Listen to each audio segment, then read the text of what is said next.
നമസ്കാരം. ഇന്ത്യയിൽ ഉണ്ടായിരുന്ന സമയത്തെല്ലാം നരേന്ദ്രമോദിയെ തെറിവിളിച്ചും മോദി കൊണ്ടുവരുന്ന നയങ്ങളെ എതിർത്തും ഞെളിഞ്ഞു നടന്നപ്പോൾ അബ്ദുൾ റാഫി ബാബ എന്ന കശ്മീരി ജിഹാദി ഒരിക്കലും വിചാരിച്ചു കാണില്ല തന്റെ ജീവിതം ജയിലിന്റെ അഴിക്കുള്ളിലാകുമെന്ന്. ഇന്ത്യയിൽ ആർക്കും ആരെയും വിമർശിക്കാം, എന്തും പറയാം. ജനങ്ങൾക്ക് ഇവിടെ അമിത സ്വാതന്ത്ര്യമുള്ളത് പലർക്കും ഇതുപോലെ വിനയായിട്ടുണ്ട്.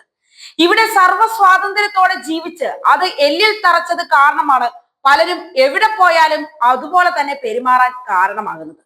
സൗദി അറേബ്യയിൽ അറസ്റ്റിലായ കശ്മീരി എഞ്ചിനീയർ അബ്ദുൾ റാഫി ബാബയെ 31 വർഷത്തെ തടവിന് ശിക്ഷിച്ചത് കഴിഞ്ഞ ദിവസമാണ്.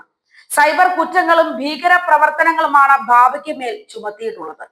സൗദി അറേബ്യയിൽ ജിഹാദി പ്രവർത്തനങ്ങൾ ശക്തിപ്പെടുത്താൻ ശ്രമിച്ച് ജയിലിലായ മകന് വേണ്ടി മോദി സർക്കാരിന്റെ കനിവ് തേടുകയാണ് ഇപ്പോൾ ജിഹാദിയുടെ കുടുംബം. ശ്രീനഗറിലെ സൗറിയിൽ നിന്നുള്ള 36-കാരനായ നെറ്റ്വർക്കിംഗ് എഞ്ചിനീയർ അബ്ദുൾ റാഫി ബാബ സൗദി അറേബ്യയിലെ ഹഫൂഫ് അൽ ഹസയിലെ കിങ് ഫൈസൽ സർവകലാശാലയിൽ ജോലി ചെയ്യുന്നതിനിടയിലാണ് ജയിലിലായിരിക്കുന്നത്.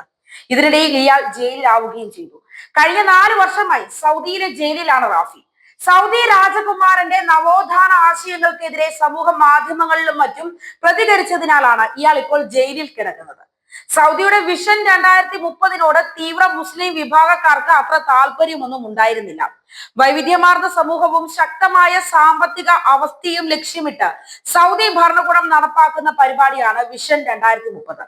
ഇതിനെതിരെ ആദ്യം മുതൽ തന്നെ തീവ്ര മുസ്ലിം വിശ്വാസികൾ രംഗത്ത് വരികയും ചെയ്തിരുന്നു.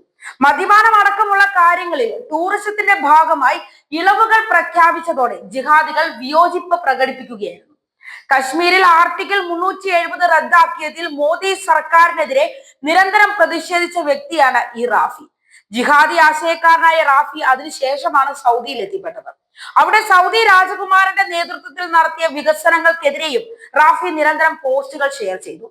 ഹിന്ദു മതഗ്രന്ഥങ്ങൾ സിലബസിൽ ഉൾപ്പെടുത്തിയതിനെയും സ്ത്രീകൾക്ക് വാഹനം ഓടിക്കുന്നതിന് ലൈസൻസ് നൽകിയതിനെയും ഒക്കെ വിമർശിച്ച് ആക്ഷേപകരമായ വീഡിയോകളും പോസ്റ്റ് ചെയ്തു.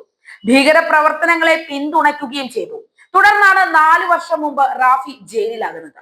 നിലവിൽ ആഭ്യന്തരമന്ത്രി അമിത്ഷായ്ക്കും വിദേശകാര്യമന്ത്രി ഡോക്ടർ എസ് ജയശങ്കറിനും കത്തുകൾ നൽകിയെന്നാണ് റാഫിയുടെ പിതാവ് മൻസൂർ പറയുന്നത്.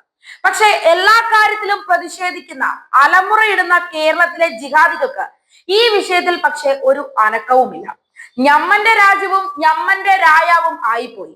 ട്രംപാങ്ങാനും ആയിരുന്നെങ്കിൽ നമ്മൾ സോഷ്യൽ മീഡിയ കത്തിച്ചേന എന്ന ലൈനാണ് കേരളത്തിലെ ജിഹാദികൾക്ക് ഇപ്പോഴുള്ളത്.